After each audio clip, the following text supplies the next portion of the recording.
श्रीमती नवनीत राणा।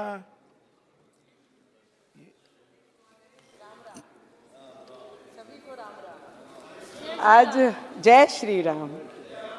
मैं अध्यक्ष महोदय जी, सभी ने कई वर्षों से सुन रहे हैं, हमारे तो लोगों का जन्म भी नहीं हुआ होगा, इतने वर्षों से राम जी का वनवास इस देश के प्रत्येक नागरिक ने, और हमने तो सोशल मीडिया के माध्यम से अभी पिछले कई वर्षों से हमने राम जी के मंदिर के बारे में, उनके इतिहास के बारे में सब पढ़ना लिखना सबने शुरू किया। कई ऑपोजिशन के लोगों ने हमेशा, मोदी जी पिछले 10 वर्षों से ये देश में एज ए प्रधानमंत्री जी काम कर रहे हैं, तो उनको हमेशा ही चिढ़ाते थे राम जी का नाम लेके कि राम भगवान के नाम से आपने अपने एजेंडा में डाला था, अब क्या हुआ, कब तारीख बताएंगे, कब राम भगवान का मंदिर बनाएंगे। तो मुझे लगता है ऐसे बदनसीब लोग बहुत कम होते हैं दुनिया में, जिनके पास 50-60 वर्ष रहने के बाद रामलला का मंदिर नहीं बना सके, ना ही राम भगवान को उनकी जगह पे स्थापित कर सके। और ऐसे भी कई लोग होते हैं हमारे देश के प्रधानमंत्री जी जैसे, जो 10 वर्षों में तारीख भी बताई, मंदिर भी बनाया और भव्य पूरे विश्व में हमारी आस्था को कहीं मरने नहीं दिया, और मंदिर को स्थापित करके मंदिर भगवान के, राम भगवान के मंदिर में उनकी पूजा आस्था भी हुई। मैं ये बताना चाहती हूँ सर, राजा कैसा होना चाहिए, तो राजा भगवान राम जी जैसा होना चाहिए। भाई कैसा होना चाहिए, तो भाई लक्ष्मण जी जैसा होना चाहिए। लोकतंत्र के राजा कैसा होना चाहिए, तो हमारे देश के प्रधानमंत्री जी जैसा होना चाहिए।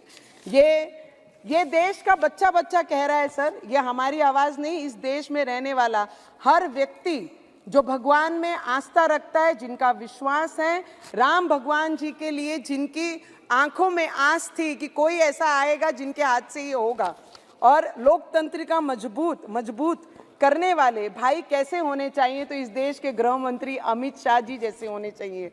सर अभी मैंने एक ओवीसी जी को बोलते सुना कि पुरुषोत्तम मर्यादा राम जी के बारे में कि हम उनका आदर करते हैं, सत्कार करते हैं, सम्मान करते हैं। करना पड़ेगा, इस देश में रहना है तो जय श्री राम बोलना पड़ेगा, क्योंकि इस देश के लोगों ने पिछले कई वर्षों से राम भगवान जी के मंदिर के लिए जो आस्था लगा के बैठी थी, इनके नसीब में नहीं थी। वो जिन्होंने, राम जी ने खुद ये क्या निश्चिंत करेंगे राम भगवान के मंदिर का और राम भगवान जी के समय का, ये तो भगवान ने खुद हमारे देश के प्रधानमंत्री को चुना है कि जिनके हाथ से ये होना था, और इस देश में हुआ है, पूरे विश्व ने वो देखा है। सर बहुत सुंदर है सर, 4 लाइन कहना चाहूंगी मैं कि तब राम मिले थे लक्ष्मण को सेवा में, अब राम मिले हैं राष्ट्र के सेवा करने से।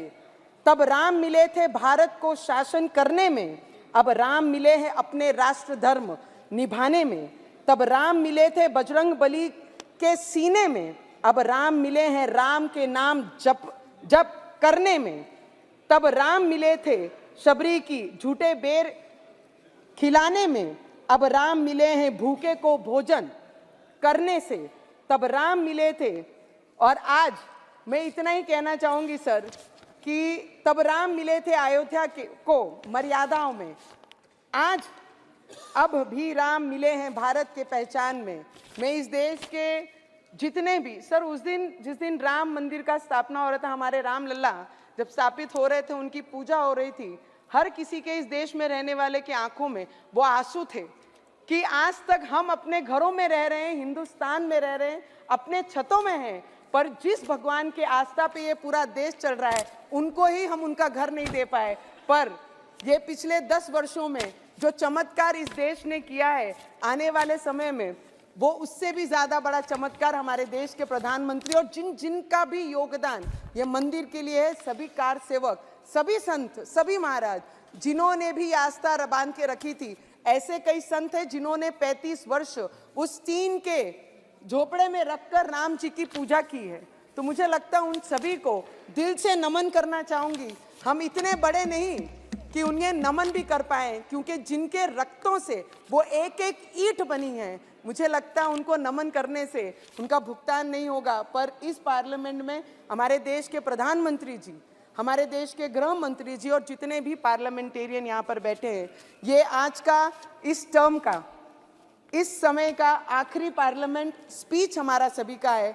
तो सभी हमारे आदरणीय पार्लियामेंटेरियन से, आपसे स्पीकर साहब, हमारे बिरला साहब से, हमारे मंत्री जी से, सबसे मैं आशीर्वाद लेंगे कि इस मैदान में उतरे हैं तो जय श्री राम का नारा लेके फिर वो मैदान उसी तरीके से हमारे देश के प्रधानमंत्री फतेह करेंगे। इतनी ही प्रार्थना मैं राम भगवान से करती हूँ और सभी से आशीर्वाद लेती हूँ। जय श्री राम।